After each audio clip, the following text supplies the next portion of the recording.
Good morning student. आज मैं आपको वर्ण एवं वर्णमाला समझा रही हूँ। आप ध्यानपूर्वक ऑडियो सुनिएगा। वर्ण, आपने पिछले पाठ में पढ़ा कि भाषा के 3 अंग होते हैं, वर्ण, शब्द और वाक्य। जिस प्रकार हमारा घर ईंटों से बना होता है, उसी तरह भाषा वर्णों से बनी होती है। हम जानते हैं कि वर्ण मुख से निकलने वाली उस छोटी से छोटी ध्वनि को कहते हैं जिसके और अधिक टुकड़े नहीं किए जा सकते। अ, ई, उ, क, ग आदि सभी शब्द इन ध्वनियों या वर्णों से ही मिलकर बने होते हैं। क, अ, क प्लस अ प्लस ल प्लस अ प्लस मैं प्लस ए, कमल। वर्णमाला, किसी भी भाषा में अनेक वर्ण होते हैं। इन वर्णों के व्यवस्थित और क्रमबद्ध समूह को ही वर्णमाला कहते हैं। हिंदी वर्णमाला के वर्णों के बारे में अध्ययन करते हैं। वर्ण 2 प्रकार के होते हैं। हिंदी वर्णमाला में 11 स्वर होते हैं। अ, आ, ई, बड़ी ई, उ, औ, री, ए, ऐ, ओ, औ।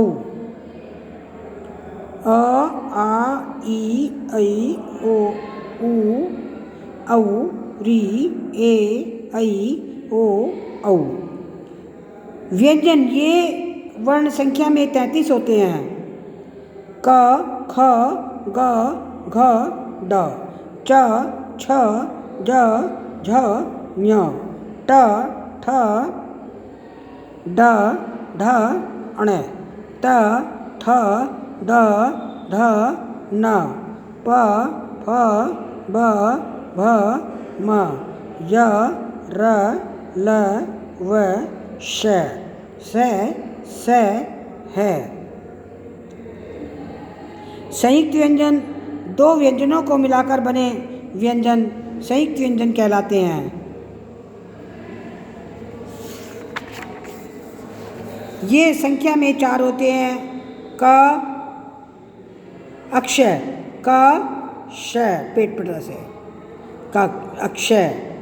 जय प्लस ञ, यज्ञ। त प्लस र, त्र। श प्लस र, श्र। अयोगवाह स्वरों के साथ 2 वर्ण और रखे जाते हैं, परंतु ये स्वर नहीं होते। इन्हें अयोगवाह कहते हैं। अंग व अ। अंग को अनुस्वार तथा अ को विसर्ग कहा जाता है। इनके प्रयोग के उदाहरण बंदर, प्रातः। अनुनासिक, चंद्रबिंदु को अनुनासिक कहा जाता है। इनके प्रयोग के उदाहरण हैं चांद, आँख। अतिरिक्त व्यंजन,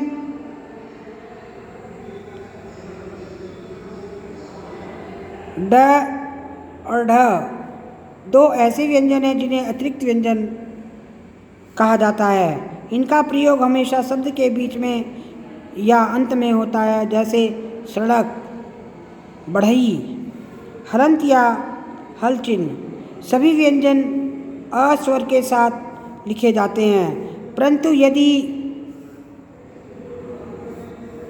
व्यंजनों के बिना अ के लिखा जाए तो उनके नीचे हलंत लगा देते हैं, जैसे द्वारा, विद्यालय, लट्टू आदि। हलंत लगा वर्ण आधा वर्ण कहलाता है। इसका उच्चारण अल्प होता है। वर्ण मुख से निकलने वाली सबसे छोटी ध्वनि है। भाषा के सभी वर्णों के व्यवस्थित और क्रमबद्ध समूह को वर्णमाला कहते हैं। वर्ण 2 प्रकार के होते हैं, स्वर और व्यंजन। अक्षय, त्रय, यज्ञ तथा श्र संयुक्त व्यंजन है। अंग को अनुस्वार, अ को विसर्ग कहते हैं। हलंत लगा वर्ण आधा वर्ण होता है।